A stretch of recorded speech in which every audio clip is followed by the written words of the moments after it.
Thank you for joining me for your weekly horoscope forecast for week commencing the 11th of November for the Sun or the Ascendant.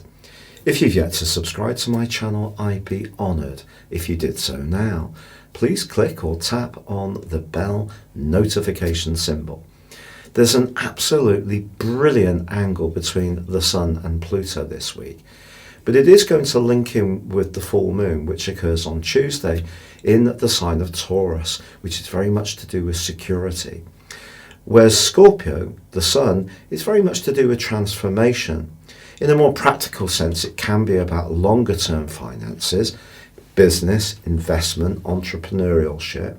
In this opposition with the moon, something may need to be realigned, but Pluto is going to assist, being in a very positive angle to both positions.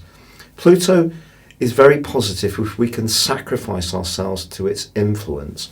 So if we resist change because we do want to maintain the status quo at all costs, it can get a bit bumpy.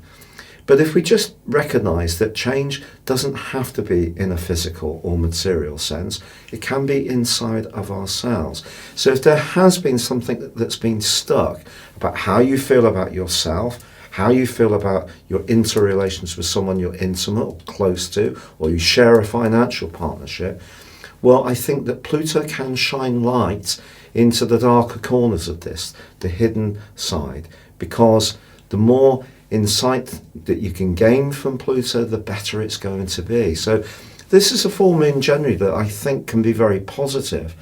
There's also a terrific angle this week between Mars in the sign of Libra, very much about balance, but it's forging a great link to the ruler of Libra, Venus, and also Jupiter, which themselves are in a conjunction. This combination can make us very confident. It can give us the push to be more playful, to socialise more, to interact. Whereas that Scorpio energy can be a bit sheltered, maybe a bit wary of what people's motives are, quite rightly. So when it comes to money or investment, I wouldn't be rushing in where angels fear to tread, simply because Mars and Jupiter are pushing us to be that much more risk-taking.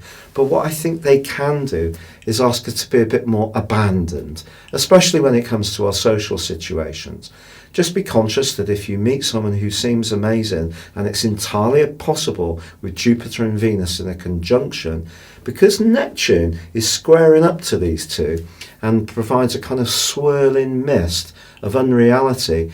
If this person or a scheme you're told about seems better than anything you've ever heard about before, well, they might be, but just like the rest of us, they've probably got a few catches, glitches or bumps to their modus operandi or their personality. So just stay resolutely grounded.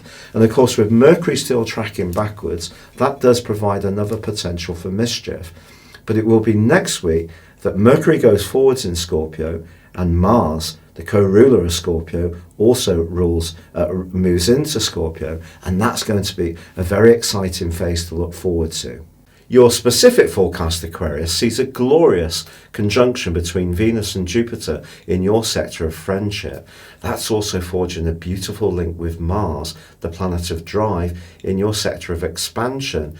If you went on a trip or an excursion with a group of people that you get on very well with, this week could be the perfect antidote to some of the more professional or worldly pressures that have been emanating of late.